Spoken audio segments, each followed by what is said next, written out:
Hey, what's up? My name is Jared Robertson with Robertson Racing, and this is my 1988 Sr20 Rx7 FC.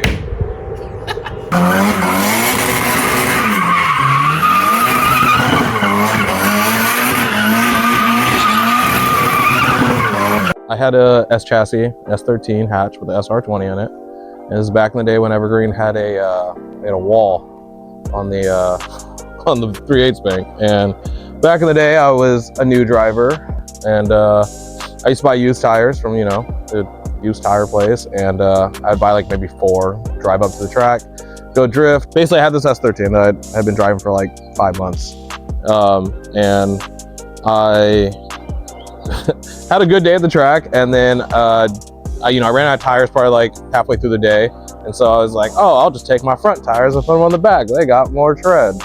And then I put my dead back tires on the front, and then I went to go do initiation on 3/8, and I went right into the wall, and I totaled that S13.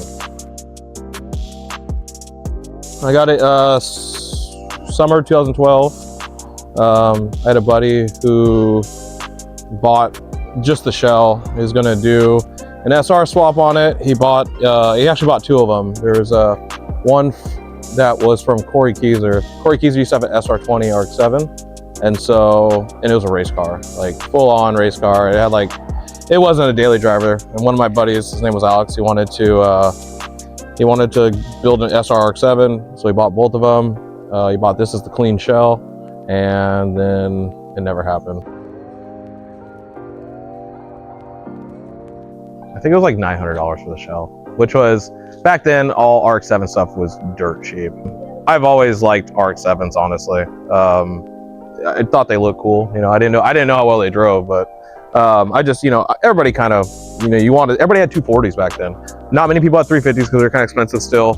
So pretty much what you saw on the street was 240s, SC300s, shit ton of Miatas.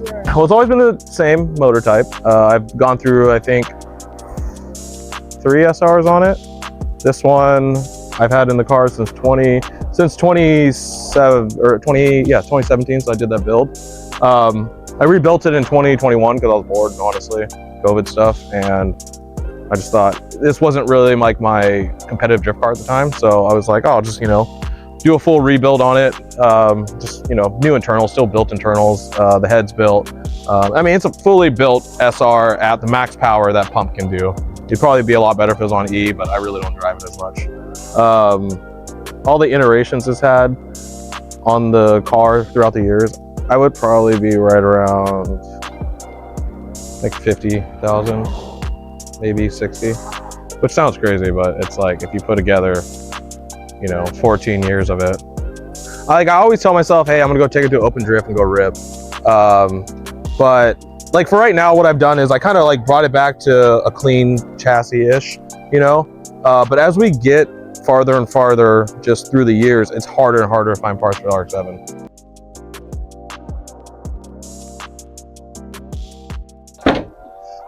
So yeah, I got hit here really bad. So you were in a crash too, that one, but that was just my door.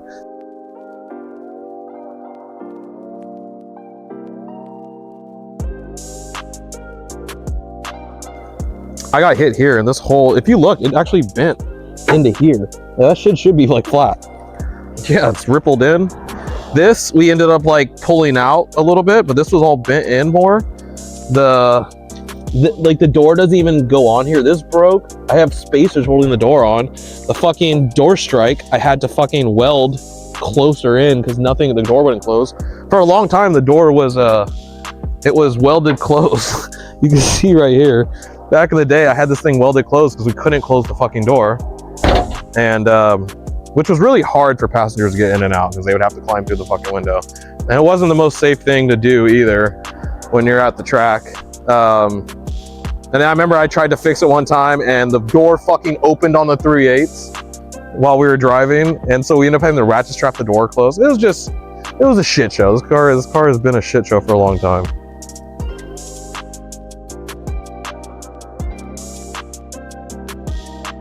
I have it on a stock NA diff right now. That would probably break if I went to go drive, went to go drift. I can daily this thing all day. I can do burnout, stuff like that. But if I go to the track I'll probably break that diff pretty quickly. So I don't know, right now it's just one of those cars I'm never gonna give up. Cause like, another thing is, say I want to sell this, it's like, yeah, there's a lot of money into it, and you can see that like, oh man, this is like an expensive car, but it's a car for a certain type of person. You're not gonna find somebody who wants to go drive this on the street. At the same time, it's a race car, and it's not necessarily, I don't know, it's just not, I don't see it as something I could sell for like a lot of money and feel good about it. So I'd rather just keep it. And I don't know, when I want to go drive it, when I want to go do a burnout, I'll do one.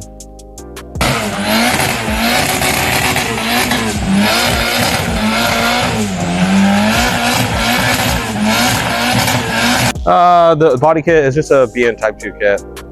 It's nothing. I think this is a knockoff one too. Yeah, it's just your standard eBay Duraflex BN Type 2 kit. Honestly, it's nothing special. Oh yeah, dude, I forgot about that thing. All right, so my boy Jason Cruz, I think everybody knows him as Street Garage. He had this wing that's been my dream wing on an FC for quite literally as long as I've had it. I've always wanted this wing. It's called a Foresight wing. If you look at it, it kind of looks like a 326 power wing, but those wings came out before 326 ever even existed. It's actually what 326 is kind of like, what they kind of modeled their wings after.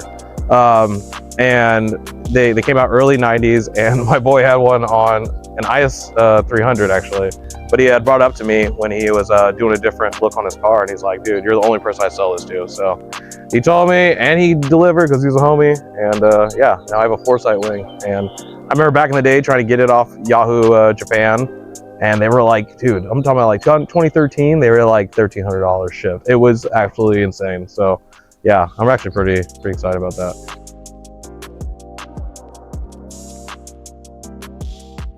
My OG boys, Twisted Motion. Yeah, actually, Twisted Motion, I had ran a couple of their turbos before. I think I had one on this car already. Yeah, I did. That's how that started. I had a Twisted Motion turbo already on my car, and I'm gonna tell you guys a really stupid thing I did back in the day. But so you know, I wasn't as good as working on cars, but I had made an intake for it. I cut an intake with a grinder. It was aluminum little intake, and parts of it, you know when you cut something with a grinder, it's aluminum. They'll leave little burrs and stuff on there. Well, I drove it, you know, after that, drifted and stuff like that, and my turbo started making less boost, so I took it off, went to go look, and all the fins on the turbo were just fucking bent because of pieces going in there. So my ass was like, oh, I'm not gonna buy a whole new turbo, I'm just gonna buy the wheel, and I'm just gonna replace that wheel, thinking I can just like do that on a turbo without any proper tools or anything. So I did that, and then I noticed that it wouldn't, the wheel actually wouldn't fit over the shaft because it wasn't, these things are like so press fit perfect. And anyhow, so I drilled the hole out bigger on the wheel because I thought that was smarter, and I put it on. I was like, hey, it bolts on now, sweet. Spun and everything. I went to go drive it. It was making like 4 PSI. I was like, fuck, I just destroyed that turbo. So I hit up Twisted Motion. I just told them about it. I was like, listen, I'm an idiot, man. You know, this is what I did. And they're like, hey, we've been watching your driving, and you know, we wanna, you know, partner together with you on a sponsorship. So yeah, they actually ended up sending me a turbo after that to replace that. I put that turbo on my engine table, if you ever seen that. But yeah, I've been running their turbos on pretty much any turbo car I've had for, I don't know, the last 6 or 8 years. Good Lord. Yeah, the last 8 years. So yeah, they're affordable. They last for, I mean, this turbo right here has been on here since 20, I go top now, 2020 or 2019. So they last. I have one on my Skyline too. I have another one on my 2J S13. So I used to have one on my RB25 350Z, my pro car now. So yeah, I haven't had any issues with them really.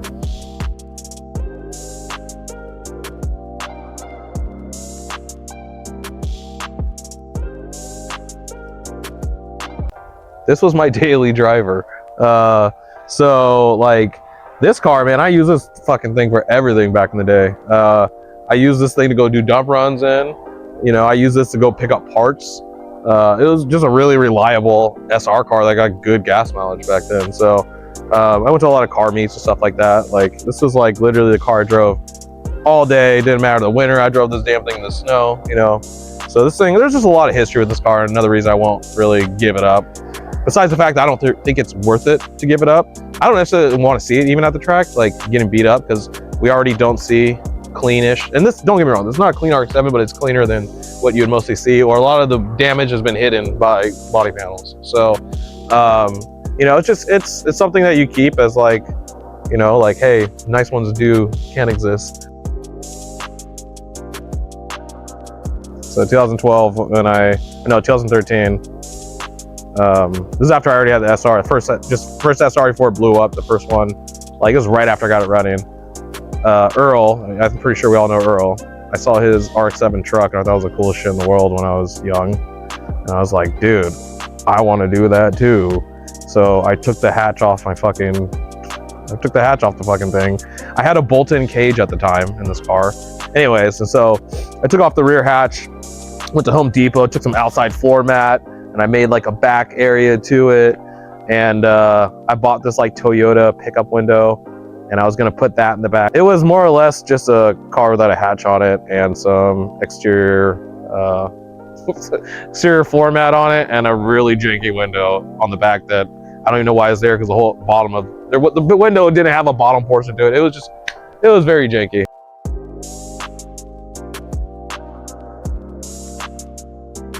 But when I first got this car, I went from an S chassis, which I was linking Evergreen at. I got in this car, I couldn't even, every time I drifted on bank, I'd spin out every single time. And I was like, I hate this car. This car sucks. Well, you know, I ended up doing a bunch of research, figuring out all the suspension stuff, and found out they all had rear steer. So if you think about it, yeah, every RX-7, you try to take a stock RX-7, go do a clutch kick, you're most likely going to oversteer because your wheels are turning the exact way as where you're going. A PBM had just come out with like a solid diff bushing kit, solid bushing kit for the whole chassis. So I bought that, and that right there changed a lot on the driving, just being able to like not have your car with the rear steer in it. But at the same time, they are a pretty hard car to drive because they're short wheelbase. You know, you got to be very you got to think about when you're doing transitions on it, how much gas you're giving, because it does want to oversteer super easily. But at the same time, you can do some really cool things in tandem where you can throw a shit ton of angle and then transition out and make it look snappy and quick, as instead of like floaty, you can like do, you know, something like that. So that is the benefits of it. But at the same time, it's hard to do. It's hard to get used to it, especially if you drive something else and you're like, well, this is way better. So it really depends how you want to be as a driver, what your driver, I guess, what the way you want to drive, if it works for you.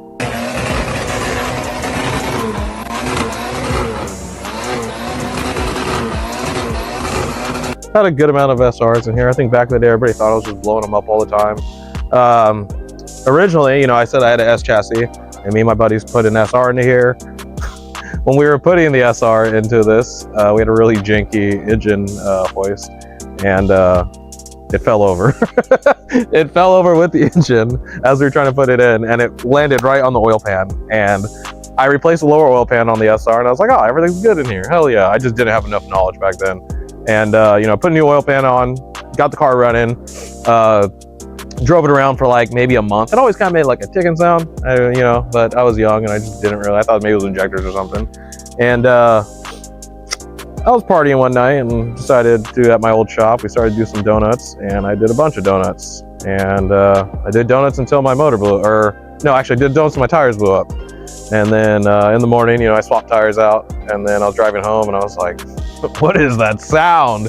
And it was rod knocking so loud. So my buddy at the time, Chase, Lorefield, and Austin Bartlett, we all had a shop together. So we're like, and I'm leaving for a deployment in like 2 months. And they're like, let's just build this motor. So I said, you know, fuck it, let's go. So bought all the stuff. I bought some internals for it, and sent to the machine shop to go get all the machine work done. Put a new pickup on it. Yeah. But yeah, we ended up building it, and right there in our shop, and first time I ever did an engine build, put it in, and everything worked. It started up. So I ended up deploying, came back, and that's when I started kind of building the car.